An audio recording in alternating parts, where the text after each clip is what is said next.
Hey guys, and we're back again on D4 Takedown Gaming, and I'm D4 Takedown. So, hi everyone, I hope we're all okay. And today we're going to be looking at the Mage class, some stats, some skills, the general basics to help you get through the legendaries and to the heroic stages much easier.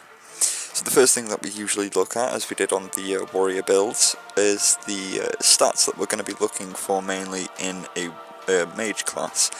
The primary is same as the warrior, cooldown reductions, because you're going to want to spam as much as possible with your spells, and with the reduction it's going to work brilliantly. So that's kind of the main plan at the moment, but at the moment I'm kind of, just trying to get the equipment. Um, Doing my best. I've gone off and looked up this sort of information, and it's coming really helpful for me, so I thought I'd pass it on to you guys. The secondary stats, crit chance, crit damage, maximize the damage that you can do. You're going to be able to kill a lot quicker. Also good is the attack speed and just general damage. Obviously, they're going to be really good because you're aiming to kill. I'm guessing two things I've seen quite common to be asked is why no defensive stats that you're looking for. It's mainly because in the legendary and the heroic stages, you'll get one hit killed regardless. It doesn't matter how high you'll put that defense or anything, you will get one hit killed. End of subject. So what's the point? If you can kill them quicker though, then the odds are you're not going to get that one shot kill. You're going to be able to kill a couple of extra people and you're going to be alright. Also, use the tomes, not the shields. Again, you get better things from the tomes, they work better, because again, you're not going to be able to use the defensive to your advantage with the mage class. It's completely useless. I just don't see the point in it.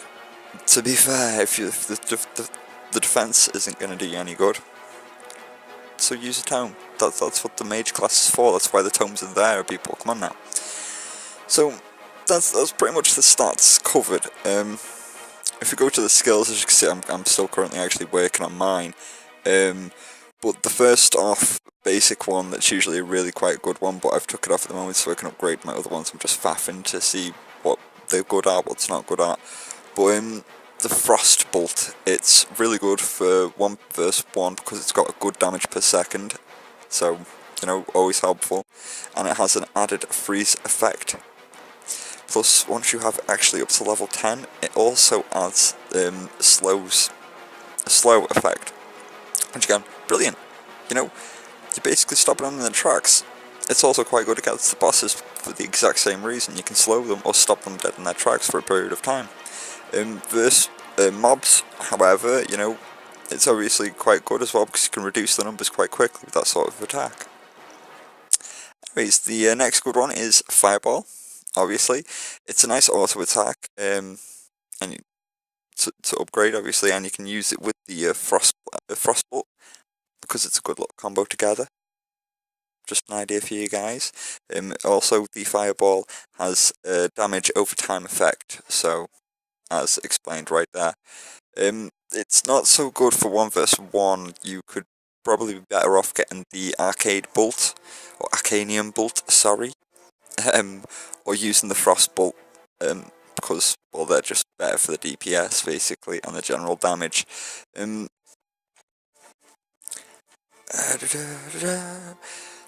of course, sorry, I do apologise.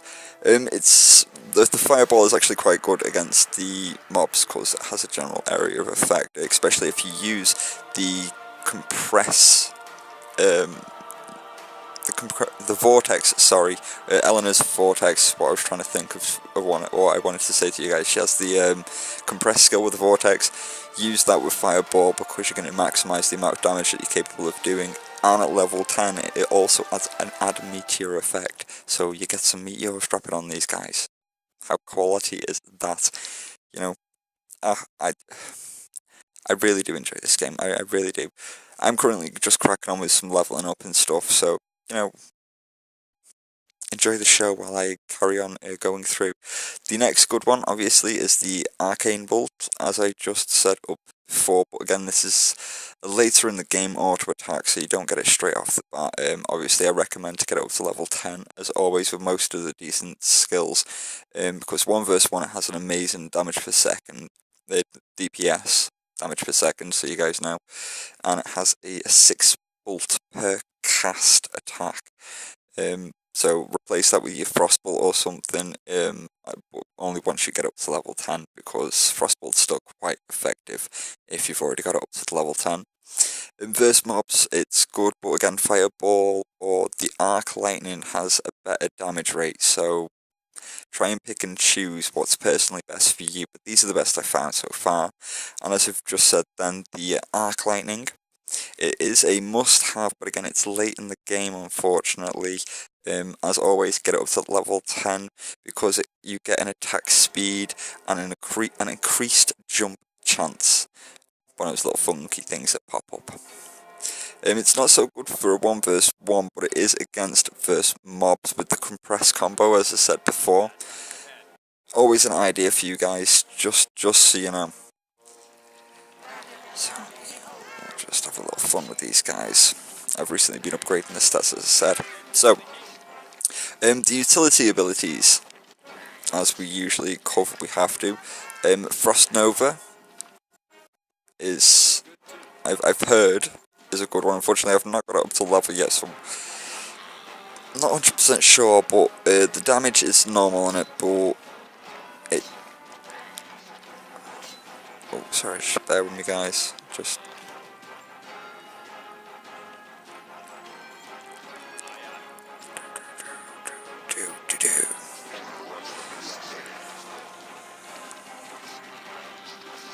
So yeah, sorry, as I was saying about the Frost Nova, it has a massive mob control effect for 6 seconds, and it's most effective at level 10, and used as a combo with the Frostbolt or the Vortex. Oh gosh. Sorry, I was concentrating on what I wanted to say, because, well, I'm just getting sidetracked too much as I faff around with this game. I get too engrossed into it, unfortunately. But as you can see what happens when that goes on. Anyway, Time Warp is another good utility because it increases your attack speed, and it's highly recommended for the legendary and higher parts of the game. I've not got this yet, but I've been told it's good. Immobilate, awesome damage against heavy mobs, and it's a 3-hit attack with a burn effect, which, okay, cool, I like it. We have Arcane Deflect. It's a bonus time slow effect, so straight off the bat it's sounding good, right? Oh, come on, don't lag on me. I don't like it when we lag. Nobody likes it when you lag. Again, sorry, it has the time slow effect, and it's useful against the archers and heavy hitters because, well, you've got time to move out of the way. A good use for a combo use would be with Time Warp or a level 10 Frostbolt. I do apologise. Some of these words just don't want to come out. But hey, happens. So that's about it for the utility abilities that I reckon would be any worth looking into. Oh, sorry. No, I'm sure of it. I will double check, and I'll leave some notes below if I have overlooked anything that I think I might have overlooked. Just to be fair with you guys. Of course, then we've got, last but not least, the passive abilities. There's not exactly a huge amount to go for, but there are 2 to be worth mentioning. If you bear with me, just want to find some guys to cream. There's the Clarity. It greatly increases the attack speed equipped. Want to equip and upgrade it before you get something called the Glass Cannon. And I mean as early as possible, people. As soon as you get it, start upgrading it, because once you equip it, you can equip the Glass Cannon, and this increases your damage output, but it lowers your defense, you see. So it's usually used within combos of mob controls, like with Time Warp or Frost Nova or the Arcane Deflect. They are good combos, and if you can work all these things within tandem with each other, or what you find personally best for you, of course, ult it and go. You know, always let me know what you guys think.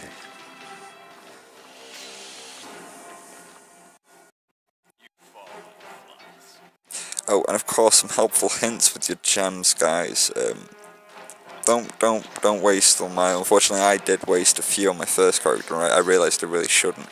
You want to try and just keep them until later, because you're going to want them more for the ability slots and the second and third companion slots. So it's a wiser idea to keep a hold of as many as them until you've got at least those sort of basics covered, then move on from there. So that's about it on the mage class, I think, guys. That's as much information as I can think of off the top of my head right now. So yeah, as always, I hope you guys enjoyed the show. Don't forget to like and comment, because I'm always interested in what you guys think, especially from Snowball. Yeah, my apologies, my friend. He's left us a comment on the warrior build, by the way, guys, because there's some recent updates with the warrior builds. Not so many for the mage build. It was mainly just the which skill I'm trying to think of now. Yeah, the frost beam. That was it. There's a bit more control added to it, I believe, or something along those lines. But again, very detailed for most patch releases. He's got that covered completely. So check it out. The link is there on the previous video of the warrior build, so check it out, guys. And as always, if you are interested in seeing more hints and tips on Eternium, please hit the subscribe button, and we'll catch you on the next episode. But until then, guys, take care of yourselves, and I will catch you next time. I've been D4 Takedown. See you next time.